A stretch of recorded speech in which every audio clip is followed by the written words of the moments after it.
We tend to picture ancient battles as highly structured affairs, lines of infantry marching in perfect formation, shields locked, waiting for the command to strike. Popular culture and traditional histories frame these conflicts as noble contests. The clash of bronze and iron is presented as a test of discipline, where the most organized and courageous army prevails. But when empires faced total annihilation or stared down an adversary with overwhelming numbers, the order of the phalanx often dissolved. In these desperate moments, standard military manuals offered no solution.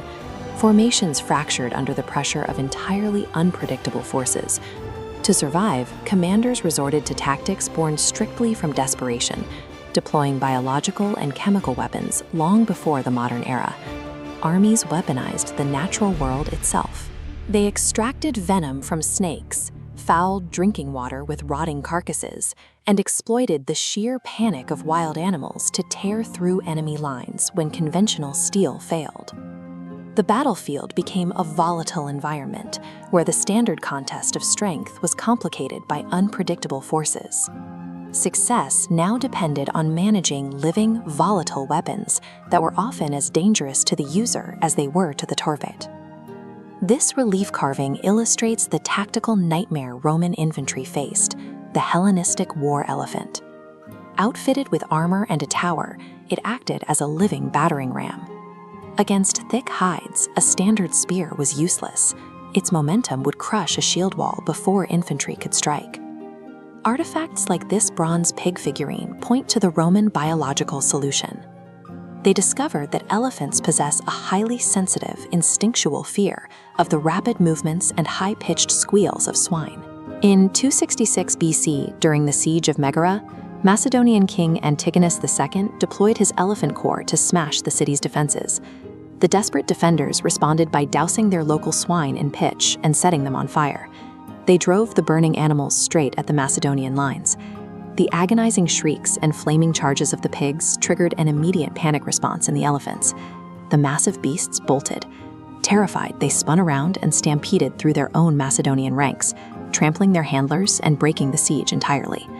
By exploiting a simple biological aversion, the defenders of Megara neutralized a premier offensive weapon, turning an enemy asset into a self-destructive liability. While pigs were defensive countermeasures, other ancient forces actively sought out toxic elements for the offensive. Scythian archers developed a lethal mixture to coat their arrowheads. They combined snake venom with putrefied blood and dung, guaranteeing that even a minor flesh wound would result in a fatal infection. The physical damage from the arrows was secondary to the psychological terror they induced. Knowing that a single scratch meant an agonizing death caused enemy formations to hesitate and break. That logic of mass toxic sabotage escalated rapidly across the Mediterranean. Retreating armies deliberately poisoned community water supplies or left behind hallucinogenic honey to incapacitate pursuing troops. This escalation eventually produced advanced chemical incendiaries. Fleets began deploying specialized siphons to spray crude mixtures of naphtha, pitch, and quicklime directly onto enemy blockades. These chemical fires burned at intensely high temperatures and ignited upon contact with moisture. The flames spread continuously across the surface of the water itself, offering absolutely no escape for the trapped sailors. A well-placed chemical or biological attack could end a battle in minutes. Whether it was a toxic cloud, a stampeding animal, or a burning river, these weapons shared a fatal flaw. They were indiscriminate and difficult to control. Releasing a volatile force into the chaos of combat guaranteed a high probability of tactical blowback. An elephant panicked by a squealing pig does not check which uniform it's stepping on. A water table poisoned to starve out an occupying army also kills the local population that relies on it.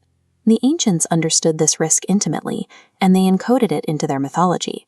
The story of Heracles dipping his arrows into the venom of the multi-headed hydra served to illustrate the spreading, uncontrollable nature of biological threats. The myths also included the story of Philoctetes, a legendary Greek warrior who inherited those same venomous arrows only to accidentally wound himself. The poison left him with a festering, agonizing affliction. These stories operated as clear military warnings.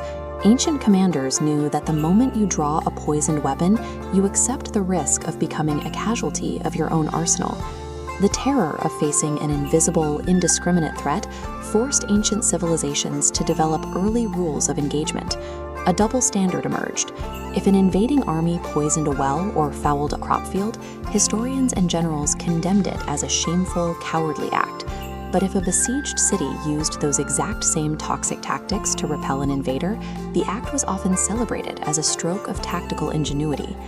This reflects a pragmatic realization that making warfare truly indiscriminate was self-defeating. If every army poisoned the landscape they sought to conquer, victory would yield nothing but a graveyard. They recognized that deploying these weapons required permanently corrupting the natural resources they were fighting over in the first place. The ethical dilemmas surrounding chemical and biological weapons weren't invented in modern laboratories. They were forged thousands of years ago, born out of the absolute terror of watching a battlefield become entirely uncontrollable.